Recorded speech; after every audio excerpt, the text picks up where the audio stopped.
But we are ready to start here, the academic publishing panel, as we are calling it in short, but it is really a panel that will look at current models adopted by academic book publishing in India and across the disciplines, including STM and social sciences and humanities.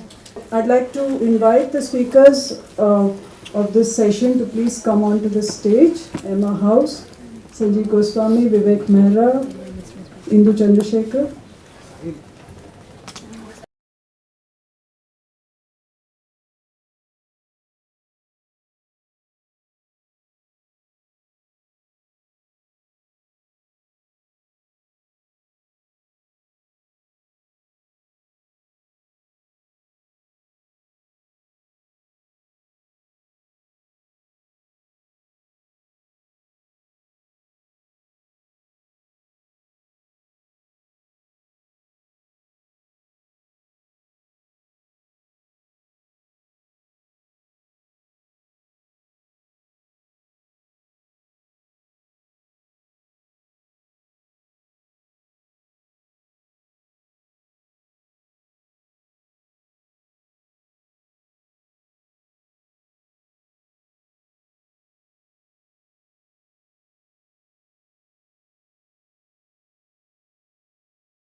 Well, thank you, Vinodha, for already introducing the panel.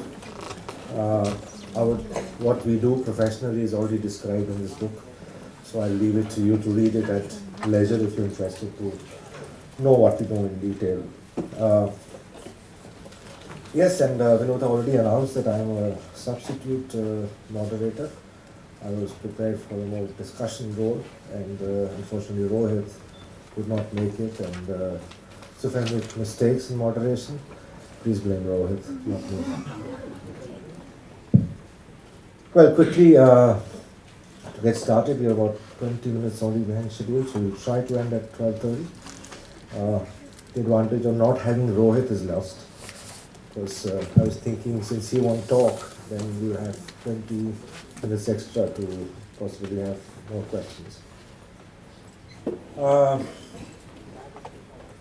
Since I need to play the role of facilitating the discussion here today, academic publishing is a fairly vast term, and you could actually describe the world within that term.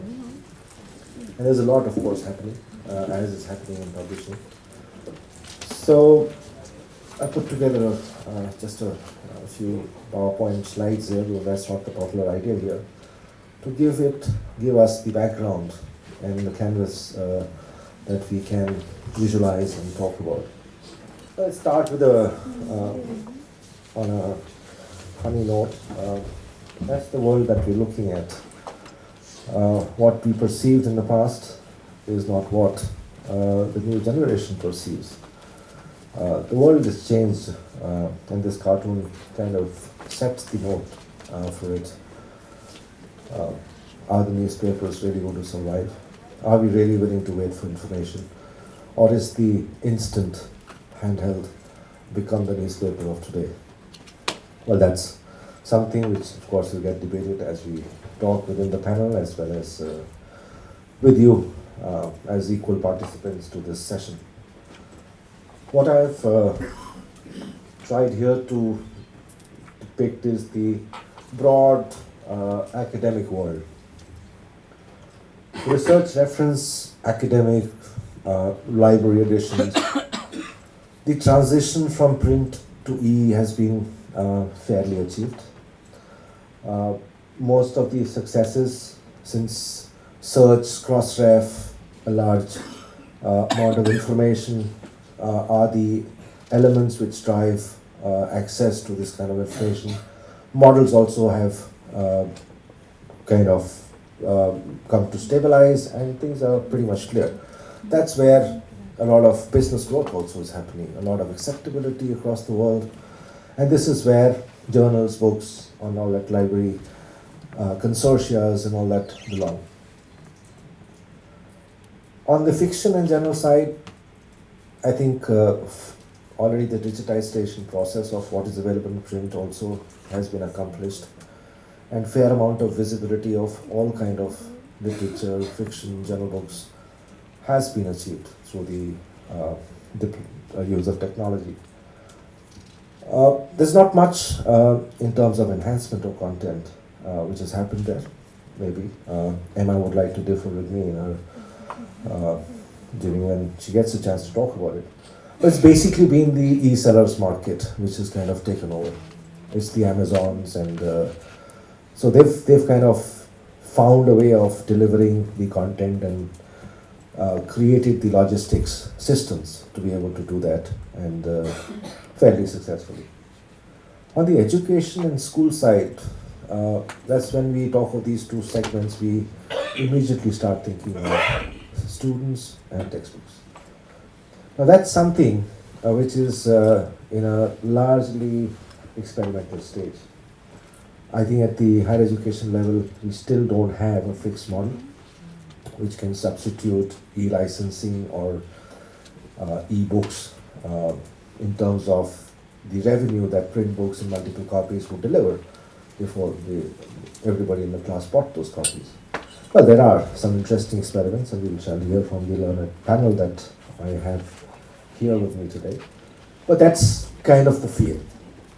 School, again, is a lot of experiments, a lot of whiteboard, blackboard technology is coming to play, getting phased out, companies really doing well, shutting down very quickly. Lots of application people, lots of technology people creating millions of applications to see if technology can manage content in a way that is useful for these segments. So there's a lot of development which has happened, and there's a lot, I guess, will happen, and hopefully we have a lot to find solutions for. So this being kind of the background that we academic businesses face, we have a lot to share, and we also have a lot to debate. Well, if you look at how have things really changed, I just kind of would like to go over the basics with you. In the traditional model, we had this branding of journals by the title, and it was a great honor for a scientist to be able to find a way of publishing an article there. His lifetime pursuit to be able to do that with most of the eminent journals. Society clout was very important in traditional forms of print publishing journals. And ultimately, the reputation of the journal and the much debated impact factor mechanisms to measure the quality of scientific research being published. Please shut the lights. What's changed lately is the growth of mega journals. And the drastic change it brings about in journals publishing is the first time we're looking at an article publishing. An article becomes important. It is not necessarily linked to a journal of repute, a title of repute, or a very strong society clout. It's kind of good science, good material finding its way in these mega journals. And when this kind of publishing, article-based publishing, is kind of phenomenally growing, it is also encouraging new models like the open access, sponsorship, green, gold, open access models, hybrid models to kind of experiment with or find a presence in alternative ways of publishing high-end scientific research. New metrics with the digitization process are emerging. You have usage, you can see things far more clearly. So the world of scientific journals publishing drastically has changed. It's a completely new world that we live in today. What's happening with books? I guess the Facebook will not become the publisher of the future. It definitely put us out of business, and authors will know what to do. But the similar changes have come about in the books world. We had books written by a few authors, emphasis on text, print books. Cover to cover reading was normally the way of reading a fiction, a text, or even to that extent a reference book. And books sold at stable list prices. Very nice, easy world set over the last four centuries, or world over 4 centuries. No problem at all. Distributors are happy, bookstores are happy, publishers are happy, authors are happy, and then came the technology. Well, was it good or bad is something that we shall debate. Global authorship suddenly becomes possible in this new world. The multiple authors, you can actually have hundreds of authors to publish or contribute towards a certain book. And it's actually happening, especially in the area of medicine. If you imagine, if there are high-end medical topics in which you can get your top experts across the world to contribute into a single volume, look at the value of information that you create and the usefulness for it for the scientific community and the general society in general. Enhanced ebooks, multimedia is playing a big role. That's where the applications will also come in. The reading trends are more by chapters we see. Books in the digital world are book chapters and journal articles driven by metadata. Open access is the new form of publishing a part of the book or a whole book. It's not necessary that the investments is only through the publisher's own resources. It becomes more independent. Institutions can drive today publications of books that they believe contribute to the scientific work. Of course, there are endless questions. In the world of books, who decides what to publish and what to read? Are we ready for this change, the phenomenal change in the way that we absorb knowledge and information? Are the IT professionals going to drive publishing businesses? What is the role of academics and libraries in the future? These are some of the obvious questions which crosses your mind when you sit down here and ponder if they're every day. So ladies and gentlemen, over to the panelists to give us more insights into what's happening. And the start was not at the point of dissemination of content. Publishing industry began to change at its very core. So let me invite Natasha, an old colleague of mine, to kind of tell us how the publishing life cycle evolved and what is it today and how is really content created. So Natasha, over to you. So good afternoon, everybody. Can I just start on a lighter note and say that it's a pleasure to be on a panel with majority of women. It's not something one experiences often. In fact, I don't think I've ever in the last couple of years had a chance where there are more women than men on any academic publishing panel. So it's a great feeling to have. Yeah, it's fun. Cheers to us. And it's also equally nice to see an audience which is sort of balanced and mixed. Interestingly, the way today started, it's with Mama Guy and what really touched me personally about her I'll just take a minute on this and then move on. Was that it connected me again to the reason why I am in publishing, really. The personal, she actually, it was very kind of her, she gave us an intimate sort of glimpse into the writer's mind, dilemmas, confusion. She was very candid about her dealings with publishers and the whole writing process and how much it means. And to me, it was really touching. I found it really touching, and it also made me realize why I'm here in this profession. However, today, fortunately or unfortunately, one is at the other end, much more at the nitty-gritty, nuts and bolts, practical end of everyday getting books out and the commercial cycle. So that's what one is going to be talking about today. But it was really it reconnected one with one's past, and the reason one is still here after 20 odd years. So, my good friend and former colleague Sanjeev Goswami has actually painted a canvas wide, and I'm actually going to stay wide and talk through the whole publishing life cycle and how technology has impacted each stage. And I'll skim over the parts which are better known and more well known, and also so that I can stay with my time. And when I'm doing this, I'm pretty much talking about, books and journals. I'm pretty much talking about print and online. I'm pretty much talking about all subject areas. So and I'll give you examples, and my examples will be from my own experience, which is with the Taylor and Francis group from our imprints.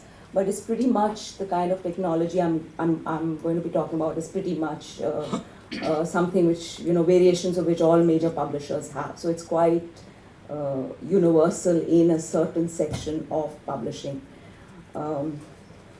Okay, so having said that, let's start with the starting point, the commissioning process. Now, what has happened there is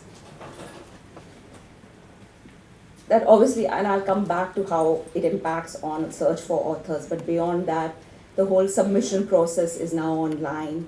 Your reviews are done online. I mean, in journals, this is much more advanced.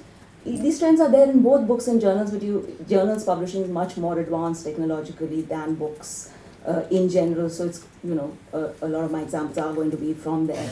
So we have in Taylor and Francis journals something called Editorial Manager, it's a whole platform in which for submission as well as online submission and review of manuscripts. So you can actually submit it there. It gets, the whole review process takes place there. Once your manuscript is accepted, you can actually, and we have this books, both for books, you can digitally sign contracts, you can with your manuscript upload, the add-on materials like copyright permissions and all of that. So, and this talks to the production system that we have, which, the next process as you get into the production life cycle of the book. So interestingly, you have, there's a peer, besides the peer review system which I mentioned, there's also cross-check, which is the plagiarism check online system, So the whole process is using technology and increasing efficiency, speed, and the other side of editorial manager is actually that it can shoot out reports, so you can get to know where more submissions are coming from in terms of geographic area or in terms of the subject areas of research where more of it is happening. You can get to know how long the review process is taking. So it's both ends, so publishers can refine better their processes and the speed with which and efficiency with which they handle it. And on the other side, there's more convenience, speed, and efficiency for submissions as well from authors.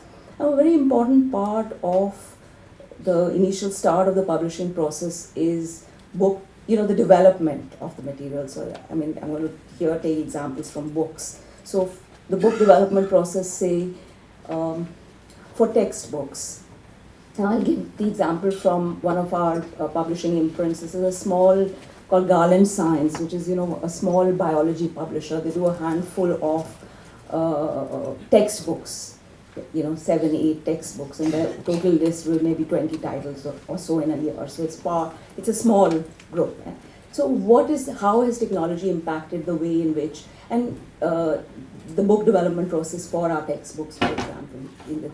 So first is the market research. I mean, there's much more for all these. So syllabi are research, what are the key courses, where is the gap, what is the competition, what is the strength of the competition, how is all this changing. Now, this is not to say that textbook publishers have been doing this for eons and they've always done it. But what technology has done is that it has rationalized the process, speeded it up, made it more efficient. You can look at 15 years data, you can see how it's changed, how courses are changing. So all these inputs are then going into being given to authors to develop the material, to write the books, the textbook. Then we have what we call developmental editing, where besides the standard editing, copy editing processes, you also edit for language, besides language you edit for level, for the voice, for the pedagogical features, so that it fits more and more into the requirements of what the market is telling us through our research, what students and teachers want. There's of course the whole supplementary aids, which again has been, it's a trend which has been going on, which are added to textbooks. So you have a print textbook, but you have a whole lot of supplementary aids which are available online. And that is again something which is developed and enhanced over the last decade or so, where you started with just having question banks, and then you now have PPTs, you have outline lectures, you have quizzes. You've gone beyond that to actually have animations. I think if there's one technology which has really impacted textbooks and publishing in terms of the addition of animations. It's quite interesting. We have this, Garland Science brings out this microbiology textbook. It's a basic textbook for undergrads called Microbiology of the Cell. And it's now in its 6th edition, it's just come out. So, even a person like me who's been out of school for like hundreds of years and studied science only in school, I mean, they had, so with the textbook, they have about 170 or 80 videos which are online available. And just watching a white blood cell chase a bacteria and gobble him up, it's just a completely different learning experience, and something you just can't forget. Or a DNA strand with the proteins getting stacked up. It's amazing. It's just taken it to a different level, the whole experience of teaching and learning. Another area really, and then that you move from there into that whole, the integrated learning system. Some of the things Sanjeev was mentioning about, is IT becoming more important? Is it because students more and more prefer something which they can use to, get the basics and pass the exam. And so many publishers are actually catering to that by giving a whole set of services. Actually, everybody has some variation of the integrated learning systems, and which are which are used universally now. So that's another, and some publishers are actually heading in that direction, becoming more and more IT and system and platform driven rather than, content driven. Another consequence of technology. The other area where, and I'm staying here basically under the premise that when you're talking about academic publishing, content is the key thing, and that's the base on which you're starting. And an area in which technology has really impacted content is in the area of reference publishing. Now, and this is no longer very fashionable or prolific publishing area, but we continue to do it under our Routledge brand. And we have found actually that even when free content is available online, still we are able to monetize our reference, our handbooks and companions, for example. One of the oldest example is the Routledge Encyclopedia of Philosophy, which actually, there's a Stanford Encyclopedia which is free, but still the Routledge Encyclopedia continues to be bought. So what are the value additions? And that technology is, first of all, you have access to a much bigger database than ever before. You have much better methods of authentication, checking, fact checking, as Mamang Dai was talking about, but much more than that. And plus, then you have the scope to add videos, to put introductions, and I'll talk at the end about the user impact of all that. That users can use our systems to have more and more bespoke content of what they need. How does all the content they need on various systems come together, can talk to each other, can be separately put, so all that is what is the value addition which reference publishing, and which really cuts research time down hugely, and which is why it is an area we continue to invest in spite of the fact that a lot of people say, everything is available free, so why do you need big reference books? The other interesting space, again, in content is, to create online portals and of communities. So we have something called a sustainability hub, where the environment and sustainability author and researcher community can actually come, they get free. It's not something which is, it's free. So, but it is, so the content is available, they can talk to each other, the latest research is updated, and so it is an arena where a community is created and which can, and it's completely because technology is available to do this. Some publishers actually monetize this as well. So recently somebody mentioned to me about, Ashgate has this project management hub like this, which this is for professionals to use, and they actually monetize it. So they created a space, everybody can come online, add material, use material, and they sort of add cases, add actual visual material, and and they have found a way to monetize this actually. So again, an arena where, so as you can see, this whole space of content development, of commissioning, has really got enhanced in a way by the proliferation of technology.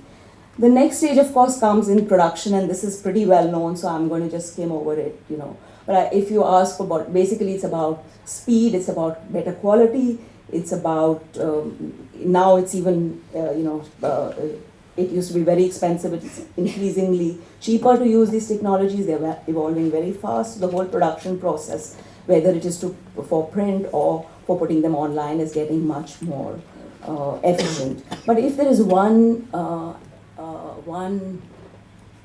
thing I'd like to flag in this segment of the publishing life cycle, it's really the POD technology, which has revolutionized the way all publishers look at inventory management. And I think one of the nice offshoots of it has been that the remainder market has actually got reduced or killed. Well, not quite dead yet, but impacted quite a lot by the fact that everything's print on demand, and you don't really need to keep huge inventories. And I think that's a real benefit that has come out of technology in this segment. And you will notice that I'm continuously talking about print alongside E, because it's basically our experience has been, and pretty much we sell print and E 50-50, globally and certainly in India, and E is basically the journal segment of our business. We found that actually we are able to use technology to enhance our print sales, and that is happening. And when I talk to you about the marketing element, which I'm coming to next, that's what actually has happened. Marketing is again an arena where technology has really transformed the way publishers reach out to end users. Yeah, Natasha, could we take the marketing discussion to maybe when Emma talks about learning? And, so I'm just keeping it pretty broad. Am I running out of time? Okay. Thank you for being so polite but I'm going to really quickly skim over it. So basically there's digital marketing, which we all know what it is, emailers, sending out the e-catalogs, much more information available. There's social media marketing, where you can actually instantly reach out to communities and talk like-minded, get feedback. And my most favorite one is content marketing, where actually is revolutionized in a sense by the View Insight technology, of Amazon, where end users can actually go in, have a look, make an informed choice. You have free content which you can look at, and you can make a much more informed choice of what you. So all publishers have variations of them. We have things like virtual book fairs, free to view books, free books. Authors have pages on our website where they can, it's called featured authors, where they can interact, present their own research, interact with their own research community, get inputs. And there's a space and a platform provided through technology by the publisher. Now I'm going to quickly end, because I don't want to eat into other colleagues' time, is by basically saying that at the end of all this, what is happening is the key impact, which is the most wonderful thing, is that end users, you have much more access than ever before to material on any platform that you want, whether it's your mobile phone or your laptop. There are many more ebooks, there's much. because of content marketing, you can make much more informed choices because you can get in, the other thing you can do is that it can be much more bespoke to you. So if we can, now most publishers can do catalogs which are for a subspeciality. Somebody starting a course wants to see books just in that specific thing. You can make a catalog just for him. You can make a catalog just for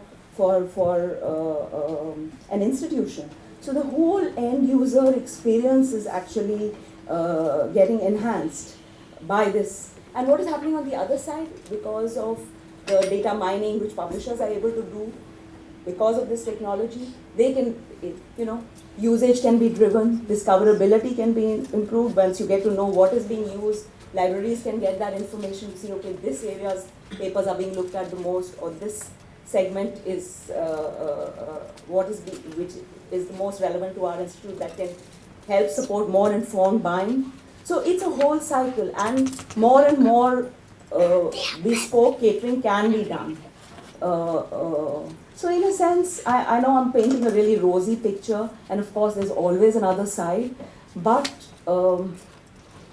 it's really exciting to be in a space where there is so much that you can do to enhance both the visibility of research and this thing, and to support and help users get more and more relevant materials for themselves. And that is, I think, what this technology has done. Thank you. Thank you, Natasha. Thank you for a rather elaborate description of what internally changes. One element while listening to Natasha which comes to my mind that sometimes escapes our attention, especially in the academic world, is that we're not creating content or dealing with content which expires, or we're dealing with content which needs to be preserved. And maybe something that Vivek can also take up while he makes his comments later on in the panel. So let's go on to the next panelist here, a very eminent Indu Chandrasekhar, most experienced amongst our group with maybe 35 years of publishing experience, now starting with Macmillan and other global companies that she worked for, and quickly went into her own freelance world and then set up the Liga Press in 1995. So let's hear from Indu what is her experience as an independent publisher and how she sees the academic trends evolving. Hi everybody, great to be back at Publishing Next. It's my third time, as Leo put it yesterday. I think I come every other year. But in spirit, if not in flesh, I'm always here. And in touch with other friends who organize this. Just quickly to state the perspective or the end from which I will be making just a few points, placing a few points for your consideration today. It's probably an end that is much more local. You've just heard Natasha speaking about a canvas and a world of publishing that is global in its reach as well as in its scope, potential. I think I belong to the other end of the spectrum. We publish from Tulika Books, academic books, mainly for the home market, primarily for the home market. We publish mainly, primarily in print. We publish, this is not to say that one is afraid of technology, because I think Tulika was one of the first few players to actually take on the technological challenge of producing our own books. We set up a typesetting division first and offered a one-stop shop, as it were, for other publishers to begin with, and then those same services started benefiting our own books when we started our own publishing. So just those opening remarks to say that I may come across as speaking from a world or a perspective that is relatively old world, sometimes even called antediluvian. I am old. I have experience of 35 years in publishing. The first 10 years I worked for other publishing houses, and the last 20 years I have set up, in the last 20 years I have set up my own little, very small academic imprint under the title of Tulika Books in Delhi. It is probably tiny because we don't do more than 11 to 12 titles a year by choice. Remaining small is a choice with a number of independent publishers, including Tulika Books. But my base understanding of publishing, academic publishing, also is old world in a sense, because it goes back to the academic publishing scene that I was trained in, the 1980s. And what was that scene marked by? What were the features of that academic publishing scene? It was marked by a few big players, global entities, the triumvirate of OUP in the social sciences and the humanities. STM publishing is something I will not be speaking about because that's not my background or my expertise.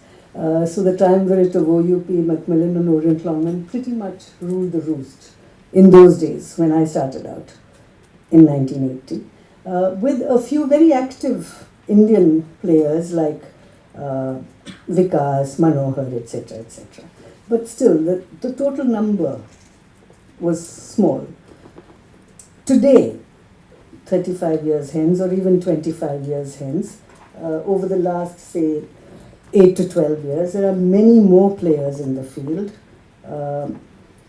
And it's a much larger mix as well in terms of the kind of entities that publish academic books. You have conglomerates, you have corporate conglomerates, you have multinationals, you have independent large publishing houses, you have independent small and tiny publishers. And it is also a period, I think, the last 15 to 20 years that has seen the rise of a very flourishing, robust scene of independent publishing, and which has managed to visibilize itself almost on par with the larger houses. And there is a kind of balance that exists, if you ask me today, in academic publishing. I will not speak for other streams of publishing because I'm not really equipped to do so. There's a kind of healthy balance that exists today. Having started, what I'm trying to do is map a territory, if you like. You start with a few dominant big players, then you move to a situation where you have a larger number of big players, global players entering the scene, alongside a mushrooming of small and independent players in academic publishing as well as in other kinds of publishing. And it's good. It's like let 100 flowers bloom, as long as the content and what is being done in the name of that publishing is worth it.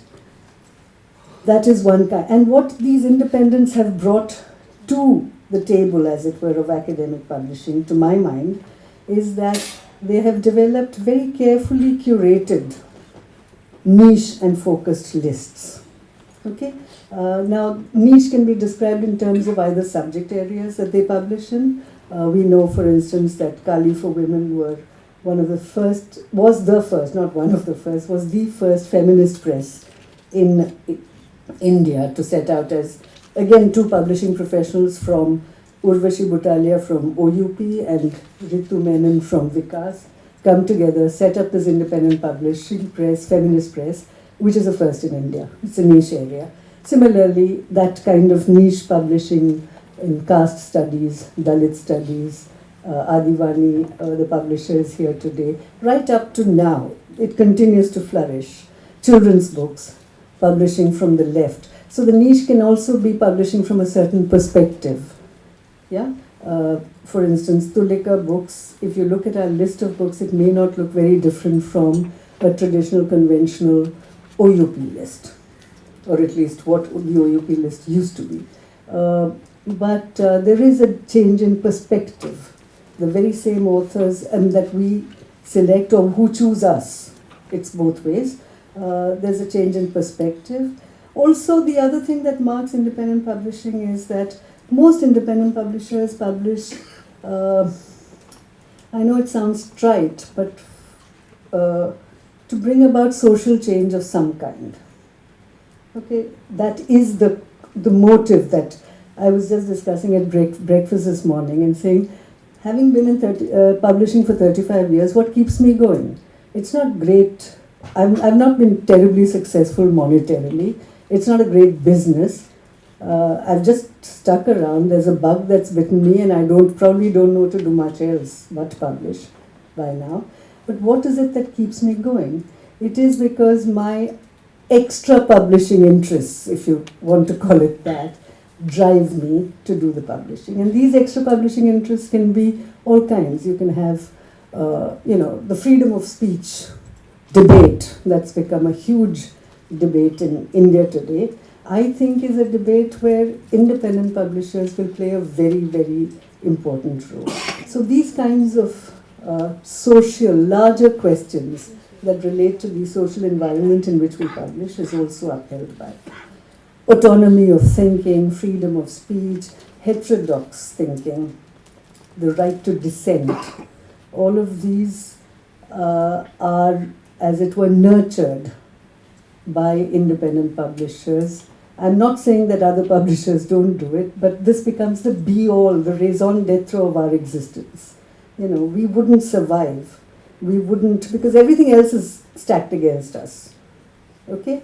So if we didn't have these kinds of spurs, as it were. So don't become an independent publisher unless you have something like this going for you, is what I would suggest, looking back 35 years on.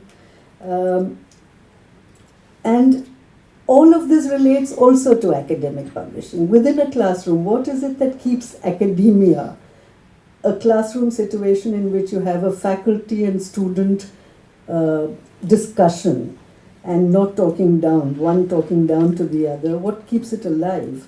It should be the hallmark of academic publishing as well, because like in the classroom, like on university campuses, the spirit of heterodox thinking, the spirit of dissent, the spirit of discussion can only be kept alive through academic publishing. Academic publishers have as an author base mostly academics themselves. Yeah? And this is taking aside the content part of, focusing on the content part of it. Now to come back to other aspects of how has the academic publishing scene changed in these last 35 years that I know, that I've been closely associated with the scene. In what way has the presentation and dissemination of information changed? In what way has the distribution of information changed? One obvious large factor is technology, as Mitasha has given us a very good insight into the various ways in which technology has been exploited and has benefited various processes down the chain of bookmaking, whether online or offline, whether physical or electronic. And that led me to think, what is it? What is different about publishing houses today? Today, if I look at the same publishing houses that existed then and compare them with those that exist now and are doing well in academic publishing, has there been a change? And now I'll just put it across to you in a series of questions, and I hope we can resolve or at least arrive at some discussion around these questions in the course of the panel or at the end when the floor is thrown open. Has it changed from an editorial-led strategy to a marketing-led strategy? Now, don't get me wrong in this. I'm not trying to say one is more important than the other, but I'm just trying to understand the changes. There's always been what I think is a very healthy tension or balance between the marketing floor, which always used to be above the editorial floor conventionally in a publishing house. And we editors always referred to them on the top floor, coming down and telling us what we should publish. You know, proposals had to be approved by the marketing team in the good old days. I'm talking about conventional book publishing. Today, I just look around and I see that most independents are led by editorial people, and very many of the most independent and smaller publishers, and very many of the larger academic publishers, both global and domestic, are led by marketing professionals. So this is a feature I think that has to be noted, and I mean, I'm not saying something new, I'm sure everyone is aware of it, but have we looked at it deep enough? Has that led to a change in marketing? Yeah. In 2 more minutes, that's one. The second is, you know, okay, I'm going to skip a little bit. What has happened in the form of, and this is something we've been reading about in recent terms, consolidations and mergers that are happening in the world of publishing today and the world of academic publishing. I was just discussing it with Vivek this morning over breakfast. You must have read about Sage joining hands with two independents, two very vibrant independent lists in recent times, you know, over the last 3 or 4 months. Yeah, one is 3. Sorry, 2. 2 months. In the last 2 months, and three players. Yeah, sorry, in the last 2 months. One is Popular Prakashan. The other is Sri Samya, based in Calcutta, and the third is, I'm sorry, and in no particular order, Yoda Press. Yeah, different forms of collaboration, I'm sure. Now, how does this impact the world of academic publishing, as it were? Sage is a leader in academic publishing, as all of you know. How different is it also from the kind of consolidation or mergers or takeovers or acquisitions that happened a few years ago? The first such I can think of is the Pearson takeover of the Penguin Group. Okay, I mean globally, but it had an impact here. Sage, it's the other way around. The trend, I mean, it's all to do with players within our domestic home market. What kind of an impact is this going to have on other independents? Independents have always actually consolidated or pooled resources. They haven't consolidated in terms of joining together. They haven't co-published that much. Some have, but we've always kind of pooled resources. We've talked about you know, having a common pool of editorial services, a common pool of iTypeset, for instance, within from Tulika, a whole lot of independent publishers now. I used Typeset for Sage, in fact, or for Penguin. I've stopped that. I do it only for independents. So this kind of sharing of resources we've always done. Exchanging ideas, meeting at forums, you know, discussion groups, interacting with language publishers, trying to see what are the basic points of professionalization in publishing that needs to be instilled into all sectors of publishing, etc., etc. But that's a different kind of coming together, if you ask me. And the Sage example is a second example, both of which are very different from the conventional notion of M&As. And I'd like us to think about it and see where we go from here. Yeah, thank you. Thank you. Thank you very much. Yeah, the world is changing, and I think the changing world is giving us fairly large opportunities. We are able to showcase content far more easily. We are able to think of publishing from India to the world. The world is different, and I think it's giving us independent publishers far more flexibility and opportunities to be able to express ourselves in our businesses and what we believe we should publish. Well, let me now give it to Emma.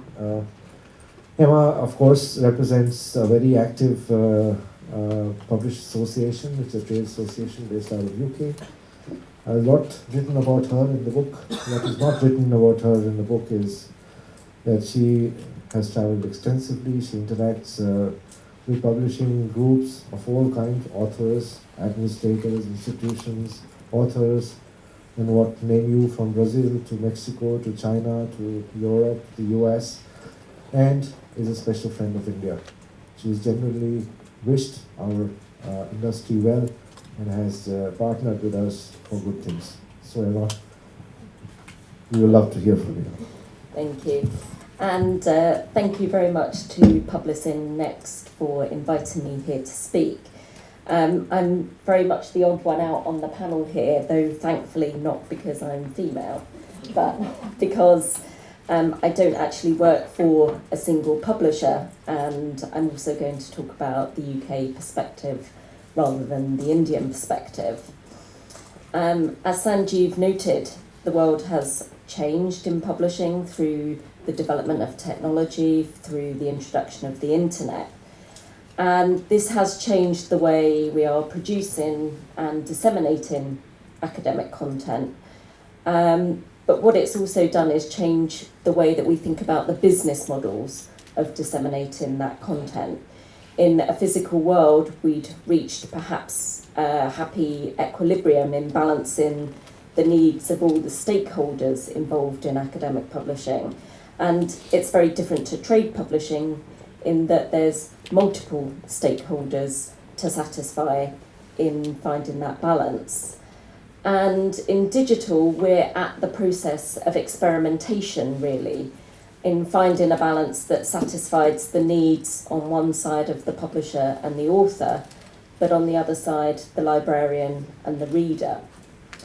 And so what I'm really going to talk about here today is the higher education textbook market and the impact that digital's had on the business models in that area, and to give some case studies and examples of the experimentation and innovation that's going on in the UK.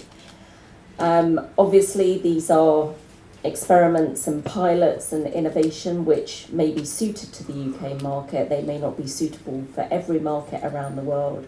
They may not be suitable for India, but certainly I think there's learnings to be had from looking at the outcomes of these pilots and experimentations. So the e-textbook production has been there. We have products on the market, but they've been very slow to take off. The students are still preferring print textbooks, even those that are coming through now that we might consider first generation digital natives that are very used to consuming content on their tablets, on their smartphones, on their laptops. That's not been the case for the e-textbook. And we have to ask ourselves why that is.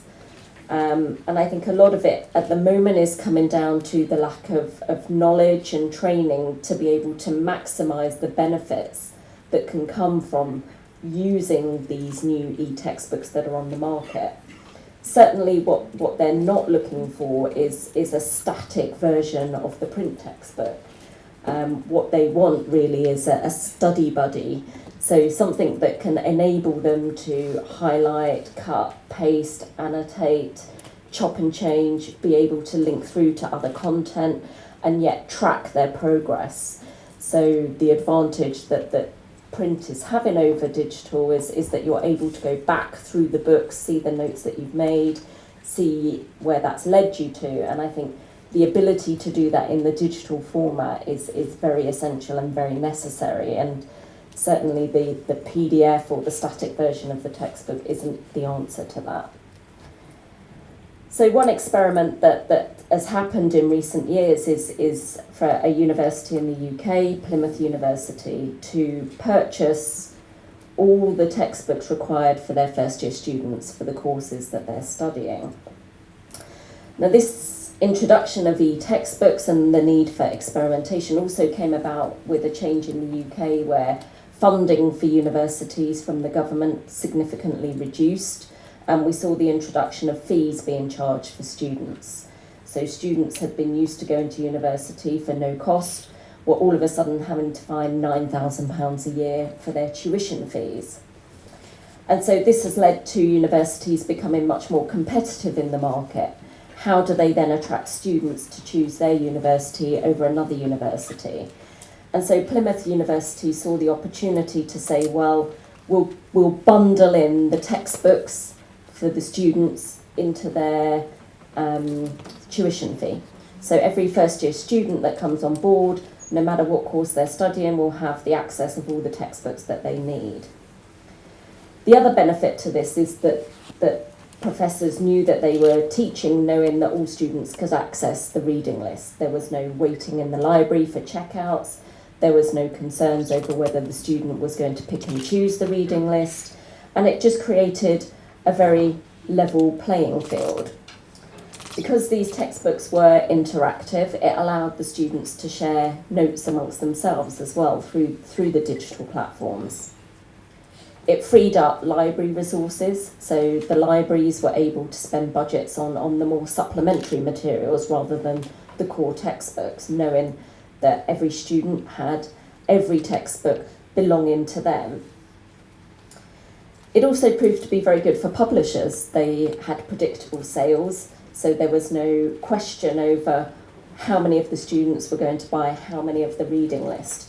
So it did make very good predictable sales for the publishers, and also enabled multi-year deals to take place amongst the publishers and the universities. It was good for the university. They were offering a service, they were offering a better job to their students, and the students were very happy. There was a good response from the students at the end of the pilot. They were able to carry around all of their textbooks on one device, although the device had to be provided by them. Many of the students chose the iPad or a similar tablet or the Kindle Fire, where they could load all of the textbooks onto one platform, onto one device, and it was device agnostic. There was no need to have internet access apart from initially when you're downloading the books onto your device.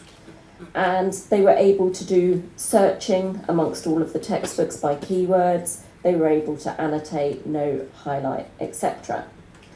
What was interesting, however, is that 50% of those students still went out and bought at least one of the physical books. So they weren't completely convinced about the benefits that could be derived from having those e-textbooks, and still went out and bought at least one of those physical books.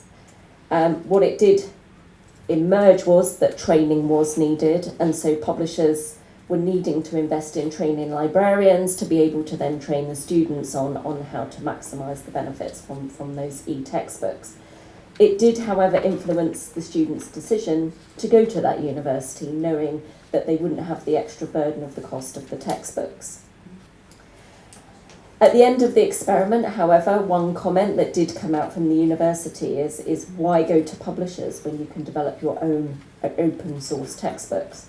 So questioning the need for the publisher there. And that's led to another pilot project that we've seen in the UK, which is known as the institution as a publisher. So for universities that don't traditionally have university presses, giving them some seed funding to become publishers themselves and see where that experimentation came from. So a form of self-publishing, if you like, becoming a platform for researchers, professors at the university to publish under the imprimatur of the university. Those pilots are still ongoing, but I think what the institutions are finding is that this isn't their core strength. They don't have the experience, they don't have the skills fully required to publish, and that it is actually an expensive and time-consuming process to go through. But that's still progressing. What publishers are also doing, and we talked about the sharing of resources earlier, but there's also a sharing of content going on.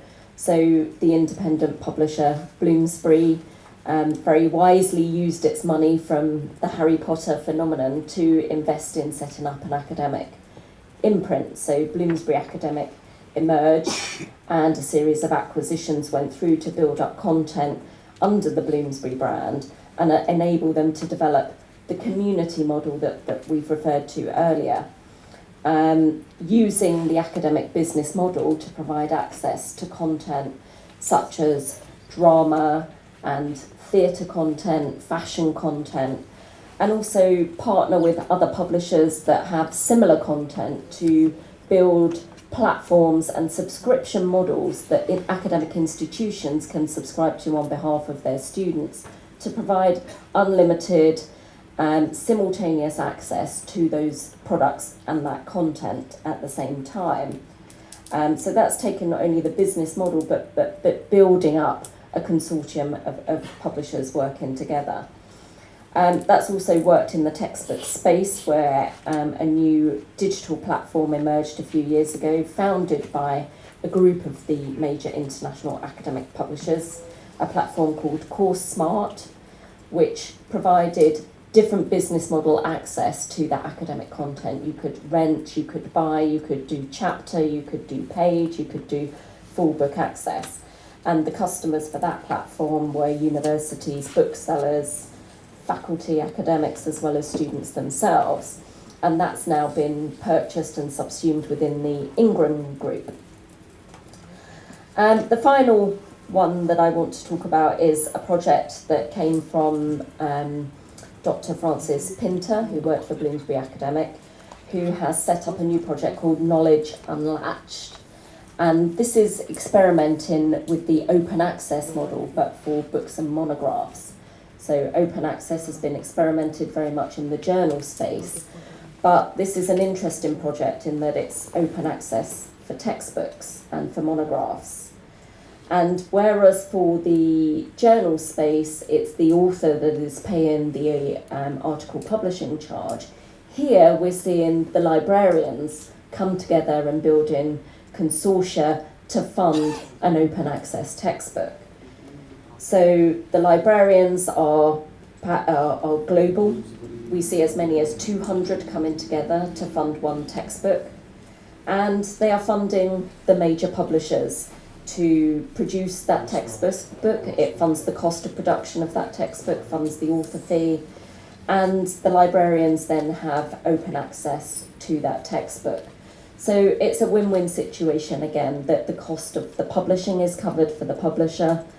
The library is having to spend a smaller amount of their budget on that product, and they're able to provide full open access, simultaneous access to that textbook for all of their readers.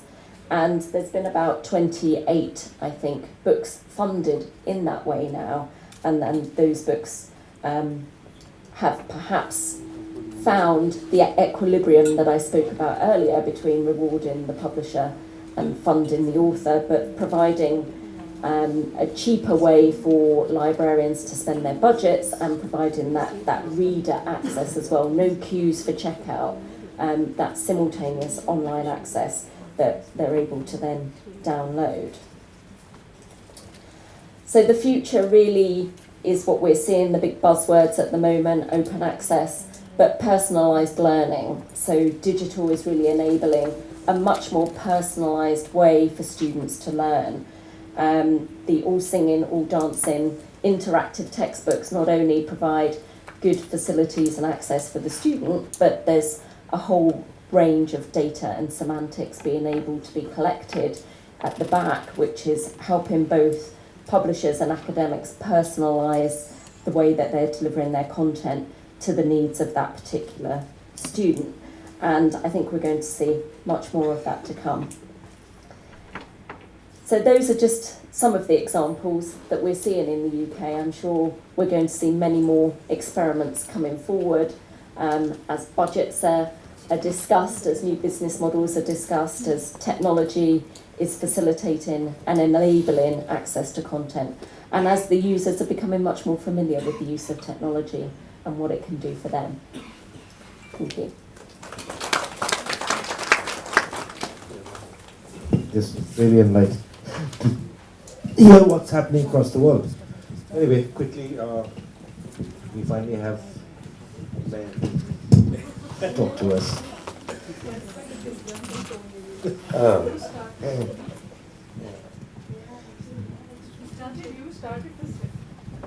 That's true. So I'm going to kind of race through a couple of points. So we've got some diverse views, and we've got some information of what's happening. So I'll try and plug in a couple of the gaps that I saw.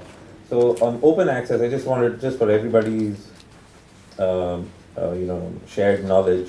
So there are multiple types of open access, and there's still some confusion about what open access is. It's free in a sense, but it's not free in another sense.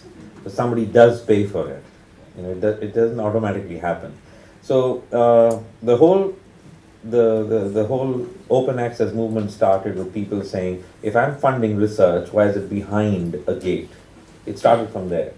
So the very first instance of open access was, okay, if you have funded research and you don't want it behind a gateway, I require some time before I can actually monetize that research and be able to recover costs on publishing, and then you can make it available for free. And that's where the green open access model came out.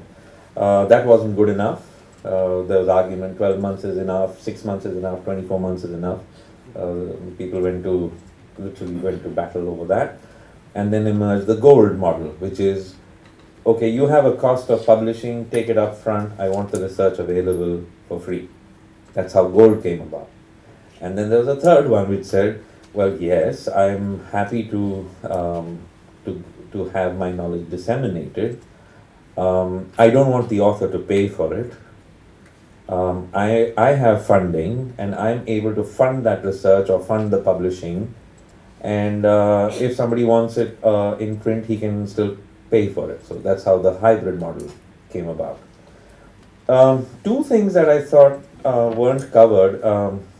One of them is databases. So when we talk about databases, we conjure up images of typing in text words and then finding articles, finding books, finding any kind of information that's related to that. That's not actually the only type of database that's now emerging. So if you were studying in Goa and you wanted to look at the National Archives, you had to travel to Delhi, get permission, get involved with individuals over there, and then spend some time researching whatever archives that you wanted to research. Well, there will be a time you could be sitting in Goa and you'll be able to access that database because it will be digitized. It will be annotated. It will be searchable either through uploading an image. It will be searchable through typing in keywords. It will be searchable through defining certain parameters. So knowledge will become searchable, and not just from using text, but even through images. So that project is broadly classified under primary sources. So you have original works, for example, the National Archives of the British Library, for example, have been digitized, and you have the images from the Mohenjo-daro seals in there, and there's write-up behind it. You can get the images, you can see what's in there. A lot of the history that is recorded by in the 1800s and the 1900s books in different languages, annotated, but you can actually see the book in digital form. You can see personal letters, words have been transcribed from them to be able to give the reader or the researcher a connecting platform. Along with that has come another product line. So we talked, Natasha touched upon video and the use of video to illustrate issues or illustrate classroom lessons. We were quite familiar with that.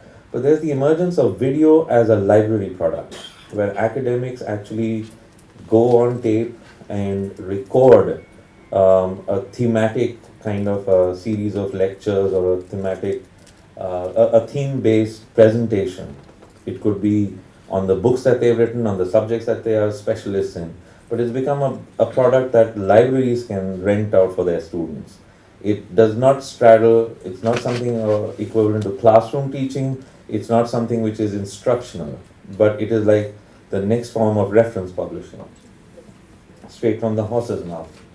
Believe it or not, we talk about publishers funding all of this, we've talked about research foundations funding this, but there is also a very curious entity that's funding a lot of different ways of doing academic publishing. And this is a bunch of Nobel laureates who have come together set up a website called geoset.info, and you must visit it just to see the type of the ease with which video is becoming a teaching medium. It's becoming a CV. It's replacing a lot of conventional ways in which knowledge was shared. And this is completely driven by these Nobel laureates. They funded it. It's completely open access. You can go there, create your own file. You can see how you look. You can publish it. You can store it. You can use it as part of your CV. So the last piece I wanted to touch upon was the role of publishers. We've been probably this morning I was squirming a bit when Mamangai was speaking and saying, my publisher didn't respond and didn't do that, and yeah, publishers are kind of prone to doing that, and I still don't understand why. But publishers used to be gatekeepers. This is good knowledge, this should be published, that's not good, that shouldn't be published. That's what we did. Publishers had clout. They could put books on shelves, they could ensure that books were in libraries, and if you didn't have that clout, you generally suffered. But all of that has become democratized now. It's gone. If a publisher doesn't publish a manuscript, you've got so many options. Cinnamon Teal is one. They will publish you. A publisher is not willing to distribute you, a whole bunch of people who distribute you. Cinnamon Teal is one. So the point being made is the role of the publisher is gone, or has evolved, or it has changed. And I am a very strong advocate of saying, from gatekeepers, we've got to become pathways. We are best equipped to drive a person right to the point that he wants to actually go to. Sanjeev and I were discussing, there are 400 billion websites or web pages, whatever the number is. It's a staggering number. Anything that appears beyond the second page of Google does not get seen. So if Google is a great pathway, you need some expertise in navigating it. If the content that you want is on page 10, the chances are extremely small that you'll ever reach page 10 of Google's search engine. So that's the role that a specialized entity like a publisher is going to play in the future. It's going to become a pathway of leading the person directly to the content, get rid of all the chatter, get rid of all the clutter that the information overflow that comes in. Technology is perhaps the biggest innovator. It's ensuring that this becomes easier and easier to do. And the last piece on what the pathway is going to lead to is also for restoring and storing knowledge. Digitizing ensures that the content stays forever. Digital products technically don't have an expiry date. A book can have one, it will age, the binding will come off, pages will tear, it will curl, whatever it is. Digital content, if done correctly and backed up, can be there forever. So that's basically the landscape that I see, and I'm hoping that we can get some more questions. And I wanted to answer Indu's question on what the merger with Sage is going to do. I don't want to subsume or consume the independent presses. I'm hoping that these imprints give them a new lease of life. I'm hoping we can preserve their independence. Thank you. Vivek, I think you did a friend a favor by also kind of concluding the session in many ways, so saves me some more effort. Anyway, let's get everybody to participate with questions, and there are some nice debates that we can have. Anyone?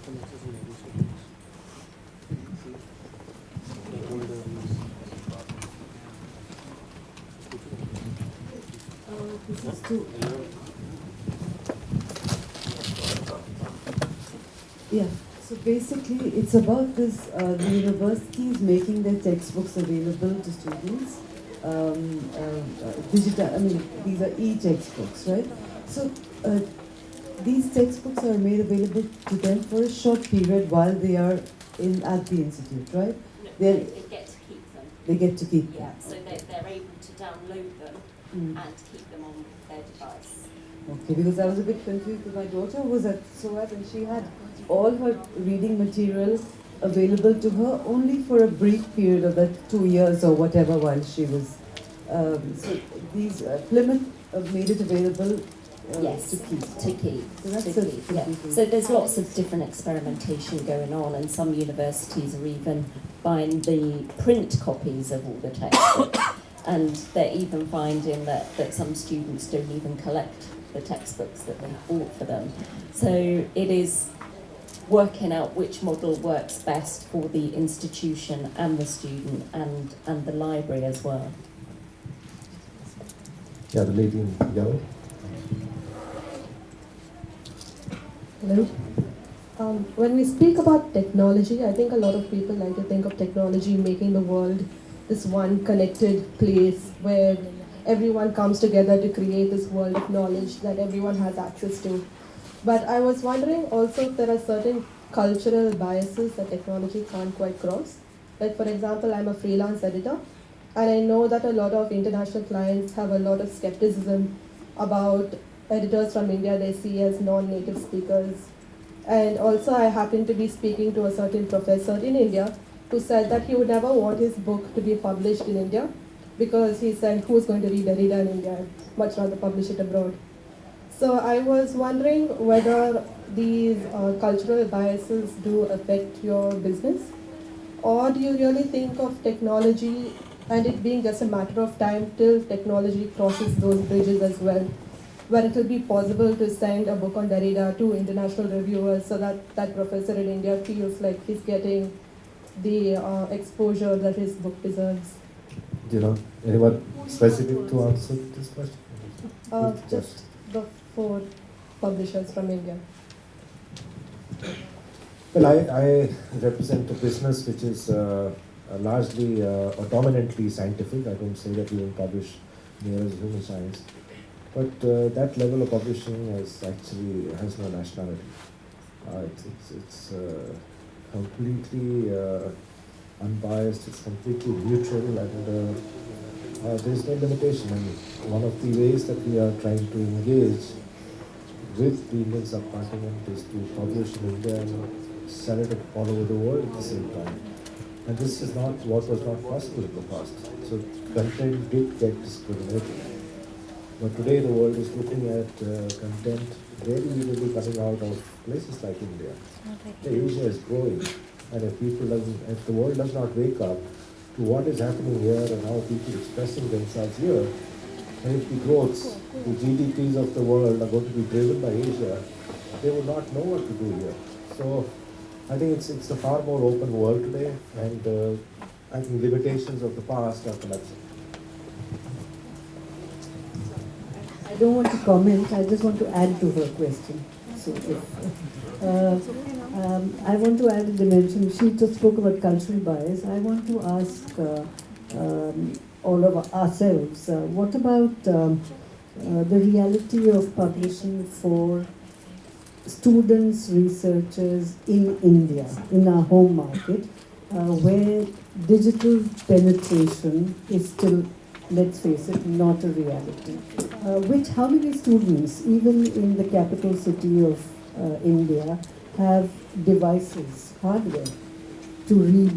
They don't even have access to individual computers. Libraries don't have, librarians conventionally, especially in the smaller towns, even in the leading cities, rely on print books and catalogs. You can't even send them soft copies of catalogs. So what happens to all of that? The bias of technology. Okay. Let me take from 2 angles. I'll answer Indu's, but let me take the one on freelance editing. I don't know if you're aware, but close to 90% of academic content, one way or the other, flows through India. Okay, 90+%. On editing, there isn't a bias. What there is clearly is an issue of professionalism. Timelines, delivery, following certain types of schedules as well as styles. That's an issue. It takes a lot of a lot of effort to get the same kind of professionalism. I'll speak from my own experience. So my background is more on the services side. Uh, but I spent the last 8 years trying to develop freelance models. 8 years. And in the last 2 years, I've become disillusioned and, and said, vendors and freelancers are not going to do it. So I've gone the reverse of what most publishers have gone. We've set up a delivery center for ourselves. So we are investing very heavily on that. And to answer Indu's question on print, so I'll again take Sage's example. So Sage has gone into core textbooks, print only, not available digitally. Priced under 450 rupees, all of them. They start as low as 195 to 450. Targeted and content developed for UGC courses, for individuals, for universities, specifically, and I'm not worried about the brand. If a university says I want customized content, we are doing it. If a university says I want to adopt this book, we are doing it. But it doesn't have an electronic, equivalent at this point. And the last piece on publishing out of India, in the same textbooks, I have done the reverse of what was happening earlier with conventional publishing. So you had US, UK institutes and you had authors from there writing textbooks and then having an Indian edition. I've done the reverse. We've got 3 books which are primarily listed for as Indian textbooks, but I have a US version of that, which is adopted in US universities. And they have been priced at the US price. The Indian, it's not originally published in the US, it's published originally here. And that program, I promise you, out of India is only going to grow. It requires a different mindset. You need a different motivation for authors to be able to do it. But we've got 3 in 2050. Okay, I think there's very little for me to add, but just very quickly, just to take up from the last point, what we are doing here, I can only talk from our experience, is that we are, we are sourcing equally content from here. So in lists like, for example, engineering or medicine, Indian authorship is a significant part of the global list. And the interesting thing is that those books, textbooks even in engineering by authors from Indian institutions, are getting adopted in Europe, in the US. So giving that platform to Indian content is actually already happening. And I think it's only going to grow. And one of the reasons for it is that India continues to be such a big market. And if that doesn't change, then, and into actually, Emma's example shows that they still want print. So that, that's going to carry on. Yeah, Vinodha just said that 5 more minutes, so we take some more questions. I'm so sorry, Prakash. Apologies for interrupting you. Apart from the universities, what are the ideas you have to enlarge this market? As a publisher, do you have any idea to enlarge this market apart from the universities?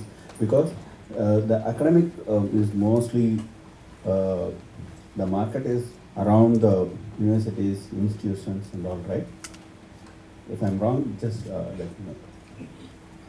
So what I understand of your question is that this discussion today is focused on academic institutions and academic publishing. Yeah. May be relevant to larger context, but publishing is happening in various ways and languages, and each of us do work in the areas of our core competence. So Yes.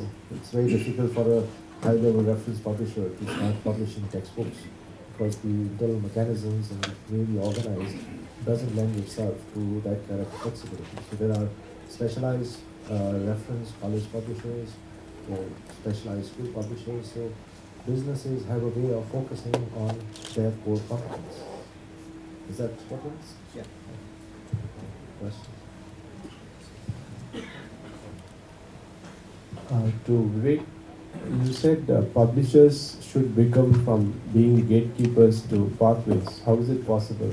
Especially when Google is there, technology is so overpowering on you.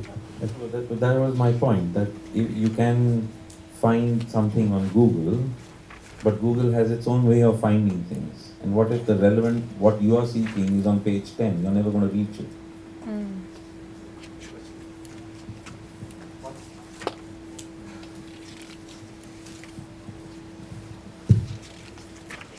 is also about to ask a question regarding the characterization or definition you made, like democratization.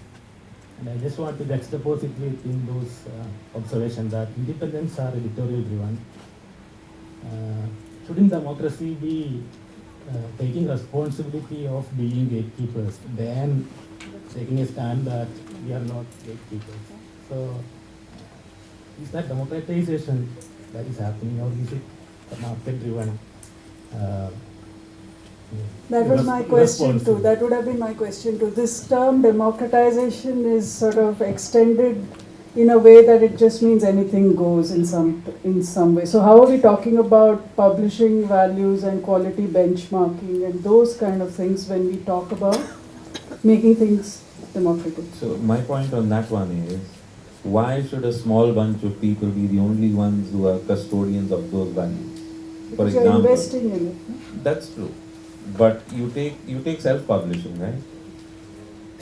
Yeah. Your entire argument then is against self-publishing, because a self-publisher is, by his very definition, not really getting into the nitty-gritty the way Springer Sage would get into the kind of content evaluation and all of that. There's a whole debate about peer review. So journals with peer review, should there be? There have been sting operations which basically have been trying to expose and say, actually no peer review happens. It's there, all sorts of things are there in the email. My point is, technology is enabling everybody to be heard. Whether it's correct or not is for the end user to decide, the person who's going to pay money. Earlier it was very simple. Publisher said, this is great. Springer built something, Elsevier built something, Taylor and Francis built something, Sage built something, and they stood for certain values, and everybody said, look, I'm paying this money, I'm comfortable. I know what I'll get. I have somebody I can go to and say, I paid you money, but I've not got what I wanted. But technology has shattered that. Should we do away with everything? Sorry? Should we do away with everything? No, it's not for us to it's not an either or.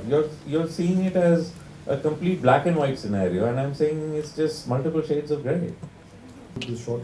I wanted a perspective on how you see this academic publishing market evolving, because while textbooks and digitizing textbooks is one way to do it, but we're looking at flow, right, and not rigid, kind of products which don't necessarily stand the test of time. So, do you see universities in UK and in India responding to the opportunities that digitization allows? Because in the interactions that I've had, I'm a teacher as well, so I do find some inherent rigidities in the especially in higher education, where the need and the knowledge is so fast changing. Is there receptivity to new ideas, given the fact that textbooks is one way, but content is expanding well beyond textbooks into more workshopping, learning by doing, that kind of learning imperative, rather than just relying on very well-defined e-textbooks. How do you see that market evolving, innovation happening in that space? The innovation. We are asking more questions on it. No, my question you'll notice is a comment most of the time. Just to add to your question, are our universities, in the higher education system in our country, is still primarily a public university system. It's primarily state-driven. There are more and more private universities coming into the thing, so I'm not talking, they are still in a minority. Does a state-run higher education institution have the resources, the wherewithal to even, so I wouldn't say they are rigidities of mindset. Maybe they are rigidities born out of necessity. Okay, first of all, I think that at the higher end of the spectrum, the IITs, the IIMs, they're already doing all of the things you're talking about. It's much more bespoke, it's online. It's much more tailored to individual courses, so it's happening. As far as the university system is concerned, I mean, in case of journals, it's the InflibNet and the various government consortia which get together to get content which is otherwise too expensive for individuals to answer your. And they provide this access to the UGC, central universities, to state universities. They even are now provided to private players as associate member. So for a small fee, you can actually get access to the whole bunch of content from. So there are ways in which this is happening already. The funding now in a lot of places is geared towards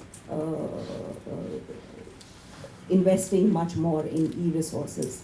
You have the World Bank funds which come in, which are specifically for the RUSA funds now, which is the higher education fund. So they are, I think the real challenge is really on the other side. How do you drive usage? How do people learn? You know, and that's where I think publishers like us need to play a really big role in doing workshops. And I think we're doing it, all of us are doing it in pockets.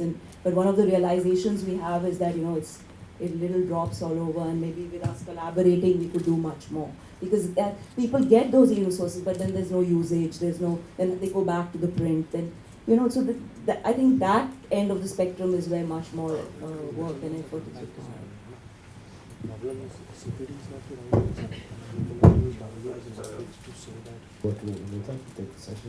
Yes, thank you so much, all of you, for this very interesting discussion, which doesn't seem to have ended with the close of the session. So I'd encourage people to corner the speakers over lunch and like really bother them with questions and get your answers.